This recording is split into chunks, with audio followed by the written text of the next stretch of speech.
अच्छा, सिमिलरली अब 2 क्रॉस 4 का डिकोडर जो हमने बनाया है, अगर हमें अब डिज़ाइन करना है 3 क्रॉस 8 का डिकोडर। अब नंबर ऑफ इनपुट्स कितनी है?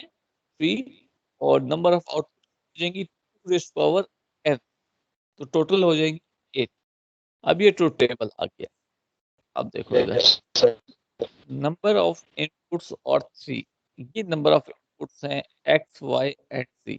सिंपल ट्रुथ टेबल इनका बना दिया। अब 8 आउटपुट, इसका मतलब हमने ये कहा था कि एक टाइम में एक चीज जो है वो एक्टिवेटेड हो।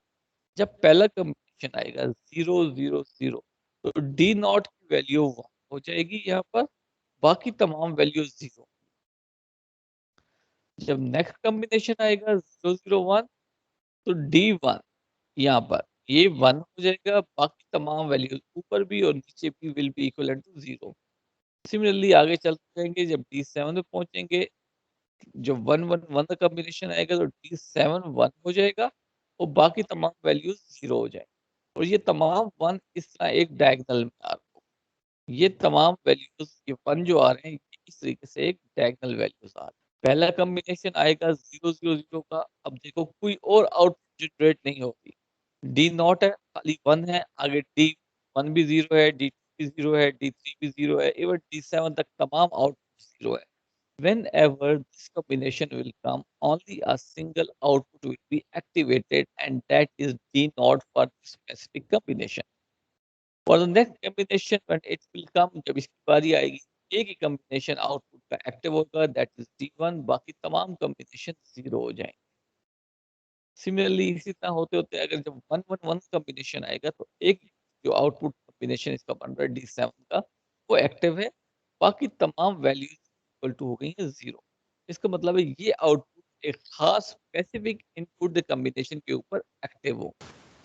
जैसे हम कह सकते हैं this is M0 M1 M2 M7 तक।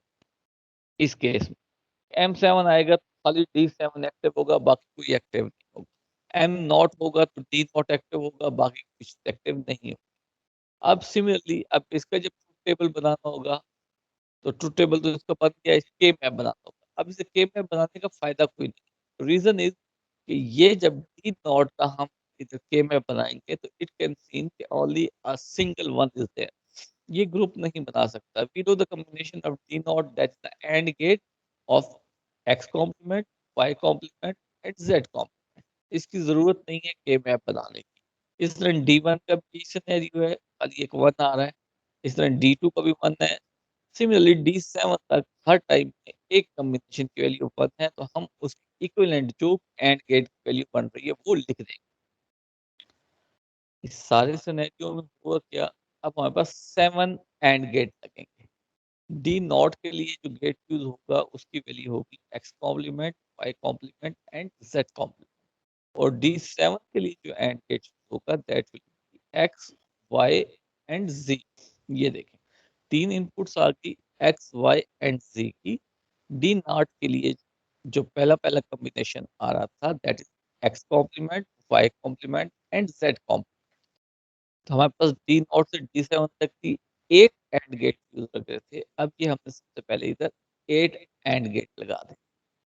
पहला कॉम्बिनेशन डी नॉट के लिए था, तमाम 0 थे। फिर डी 1 का कॉम्बिनेशन था 0 0 1 का, वो लिख दिया।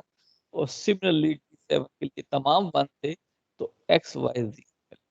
अब यहाँ पर अब हम वैल्यूज चेंज करते जाएंगे। ट्रुथ टेबल की जो भी वैल्यूज दोगे, उसके एंड के ऊपर जो प्रीवियस है, ये 3 वैल्यूज आप कोई भी दोगे, उसके मुताबिक जो इनपुट हमने दी थी उसके अगेंस्ट जो आउटपुट एक्टिवेट होती थी, वो एक्टिवेटेड आउटपुट हमें इन गेट्स पे मिलना शुरू हो जाएगा। आप यहाँ पर 1 1 1 दोगे, तो डी नॉट से लेके डी 6 तक तमाम वैल्यूज जनरेट होंगी, they will be equal to 0। the only activated output will be D7। यहाँ पर आपको 1 मिलेगा as per the truth table, जैसे ये आ रहा था। जब ये कॉम्बिनेशन देंगे, तो तमाम वैल्यू इक्वल टू 0 हो जाएगी, सिर्फ ये एक वैल्यू 1 होगी। Exactly same will be here. जब 1 1 1 देंगे, तो ये तमाम वैल्यू 0 हो जाएगी और ये वैल्यू 7 की इक्वल टू 1 हो जाएगी। इसी तरीके से अगर आप यहाँ 0 0 0 देते हैं, तो यहाँ पर जो वैल्यू है ये 1 हो जाएगा और बाकी तमाम वैल्यूज हमारे पास 0 को इक्वल